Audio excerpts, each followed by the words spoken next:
reporting today on the team's plan to release Smith. And Ben, first, I just want to ask you your initial reaction. Were you surprised to hear about this probable split? No, not surprised. I didn't necessarily know that it would be coming today, but not surprised.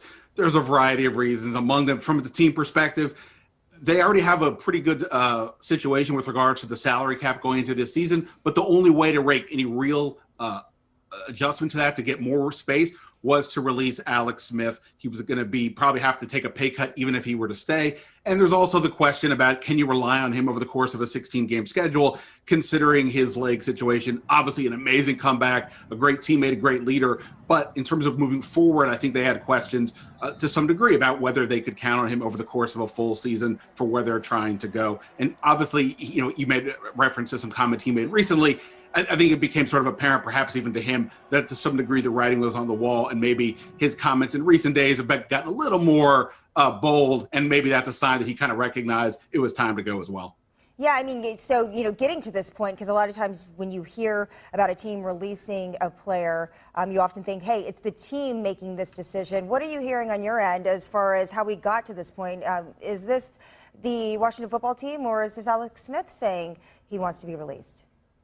Yeah, Angie, that's a great question. And to be honest, it's a little murky at this point. I mean, one thing to note, when the comments came out the other day that he made in the interview with GQ, he didn't come out and question it. He didn't go to any national reporters. He didn't give any statements at all saying, nah, this is out of context or anything along those lines. I think it became fairly clear that he was ready to move on. And like I said, the Washington tried to acquire a big name quarterback at Matthew Stafford a few weeks ago. They've been linked to some other names as well. So I think it's been pretty apparent they were ready to look in another direction. And for him, I think if he's going to go somewhere else, he would just assume get going. And I think that's kind of probably how things played out. But I suspect there was probably mutual sense on both sides that it was probably time to move on, just from a football perspective. And also, he's done multiple interviews, recently, and he's indicated that he does want to keep playing.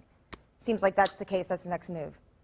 Absolutely. I mean, look, his story is unbelievable. I was wrong every step of the way. I was like everybody else who imagined this is not possible, that he's ever coming back from that injury. He surprised everybody other than perhaps, well, actually even himself. He said as much.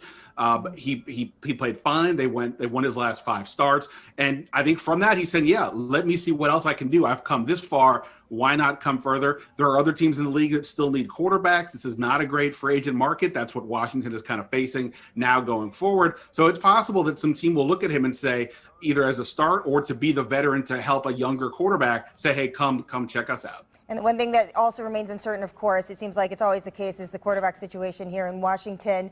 What do you think is going to happen here? Are we going to sign someone? Are we going to draft someone? Are we going to stick with Heineke, Kyle Allen? What's your pick? Angie, I was going to ask you because honestly, it's going. I think we're all starting to get a little mad on this beat. Kyle Allen and Taylor Heineke are the two guys. Kyle Allen, technically, they still have to re-sign, but he's expected back. I think those are the two guys that give them a baseline. From there, they can kind of take second chances. I'm assuming they're going to go in the veteran route, whether in free agency or a trade. The draft is still several weeks away, and it's not looking great for there to be a prospect that they may want at the 19th pick. So I'm imagining they bring in a veteran who comes in with a chance to start, but you do have Kyle Allen will be my next bet if kind of everything falls apart. All right, helping us make sense of it all. Ben Standig, thanks so much from The Athletic. Thanks for joining us. Thank you.